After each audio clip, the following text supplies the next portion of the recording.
Good morning friends, Makar Sankranti চলে এসেছে, তাই আমিও চলে এসেছি একটা নতুন রেসিপি নিয়ে। আজকে বানাবো তিলের নাড়ু। বানাতে গেলে লাগবে হচ্ছে তিল। যে কোনো মুদির দোকানে সাদা তিল পাওয়া যায়। আমি মোটামুটি এখানে 500 মতো সাদা তিল নিয়েছি। সাথে নিয়েছি ভেলি গুড়। ভেলি গুড় এখানে রয়েছে 300 মতো। তো আমি তার সাথে আর একটু পাটালি গুঁড়ো অ্যাড করেছিলাম, যেটা এখানে এখনো দেখানো নেই। তবে আমি যখন মিশিয়েছিলাম পাটালি গুঁড়ো দিয়েছিলাম। আর এদিকে রয়েছে মিক্স সিড এবং বাদাম। এছাড়া আপনারা আপনাদের নিজেদের প্রয়োজন মতো ড্রাই ফ্রুটস অ্যাড করতে পারেন। প্রথমে কড়াইয়ে শুকনো খোলায় আগে তিলগুলোকে ভেজে নেব। একটু লাল লাল করে ভাজবো, যাতে ভেতরের যে ময়েশ্চারটা সেটাও থাকে, আবার একটু ছাড়া ছাড়া যেমন হয়ে যায়।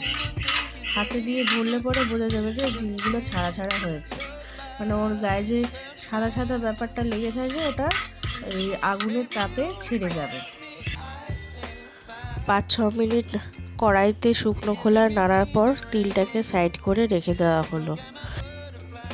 এই রেসিপিটা আমি ইউটিউব থেকেই দেখেছি এবং নিজের মতো করে একটু ট্রাই করেছি। ওখানে ভেলি গুড় দিয়ে শুধুমাত্র করা আর কি দেখানো ছিল, তো আমি এখানে একটু পাটালিও অ্যাড করেছি। নাহলে ঠিক কালারটাও আসছিল না, এবং তার সাথে যে মিষ্টত্ব ব্যাপারটা ওটাও ঠিক আসছিল না। জন্য দুটো মিশিয়ে করেছি। তো রীতিমতো এখানে নড়া দিয়ে আমাকে ভাঙতে হচ্ছে, এতটাই শক্ত ছিল গুড়টা। কিন্তু পাটালিটা খুবই টেস্টি ছিল। তো পাটালিটা এরপরে আমি কড়াইতে দিয়ে দিলাম।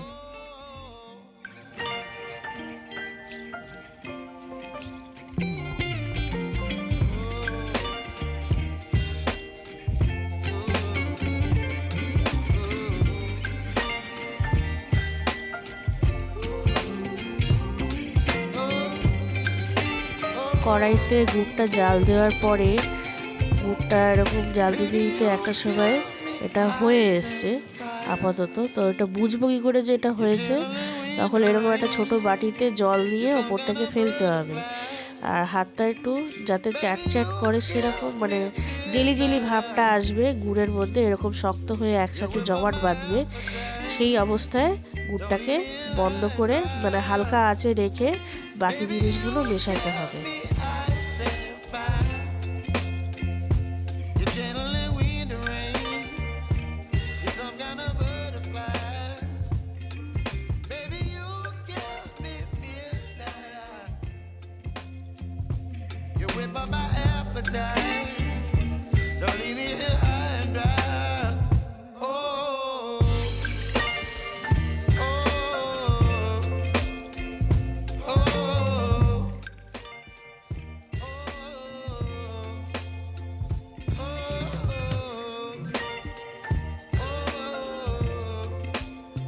একে একে তিল এবং তারপরে মিক্স সিড এবং বাদাম একসাথে সব দিয়ে দেওয়া হলো, এবং আস্তে আস্তে আস্তে আস্তে এই পুরো জিনিসটাকে নাড়াতে হবে খুন্তি দিয়ে। তলায় যাতে না লেগে যায় সেটাও দেখতে হবে। এই সময় গ্যাসের আঁচ একদম হালকা থাকবে, খুব বেশি আঁচে করার দরকার নেই, তাতে গুড়টা পুড়ে যাবে না, একটু লেগে যেতে পারে বা একটু জ্বলে যেতে পারে। মনে রাখতে হবে যতক্ষণ এটা গরম আঁচে থাকবে, হালকা আঁচে থাকবে, ততক্ষণ এটা নরম থাকবে। কিন্তু যেই মুহূর্তে আঁচটা বন্ধ করে দেওয়া হবে এটা আবার শক্ত হয়ে যাবে। তো শক্ত পুরো ডালা বেঁধে যাওয়ার আগে আমাদের পাকটা নাড়ুর মতো পাকটা করে নিতে হবে, যাতে সুন্দর শেপটা আসে। তো যেহেতু প্রচণ্ড গরম, হাত দিতেই পাচ্ছি না, তো কোনো রকমে মোটামুটি একটু তুলে নিয়ে আস্তে আস্তে এরকম গোল করে পাক দিয়ে দিতে হবে। তিলের নাড়ু একটা ভালো জিনিস রয়েছে, এর গুড এফেক্ট কী রয়েছে সেটা একটু জানাই। এটা সেসেমি সিড বা তিলের নাড়ু, এর মধ্যে ক্যালসিয়াম রয়েছে প্রচুর পরিমাণে। তার সাথে সাথে রয়েছে ফসফরাস, ম্যাগনেসিয়াম এবং আয়রন। এটা অ্যাকচুয়ালি ক্যান্সার যাদের হয় তারা এই তিলের নাড়ু নিতে পারেন। এছাড়া অ্যান্টি ইনফ্লেমেটরি এবং অ্যান্টি অক্সিডেন্ট প্রপার্টিস রয়েছে।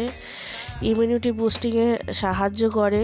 লো কোলেস্টেরল, সেজন্য ব্লাড প্রেশার যদি কারোর থাকে তো তারাও এটা নিতে পারে। আর এটা একবার বানিয়ে রাখলে মোটামুটি 1 মাস আরামসে চলে যাবে। প্রত্যেক দিন না হয় একটা একটা করে খাবেন, তাহলে আর দেরি কিসে। রেসিপি পেয়ে গেছেন, ঝটপট বানিয়ে ফেলুন তিলের নাড়ু। আরেকটা কথা বলে রাখি, যখন মনে হবে তিলের পাকটা একটু শক্ত হয়ে গেছে, গ্যাস অফ হয়ে যাওয়ার জন্য পুনরায় গ্যাসটাকে হালকা আছে আবার চালু করে দেবেন। পাকটা আবার নরম হয়ে যাবে এবং তারপরে আবার নতুন করে পাক দিতে পারবেন। কমেন্ট সেকশনে জানাবেন কেমন লাগলো তিলের নাড়ু। আমি ব্লগটা এখানেই শেষ করছি। ভালো থাকবেন, আমার চ্যানেলটাকে সাবস্ক্রাইব করবেন, লাইক করবেন এবং কমেন্ট করবেন। Thank you.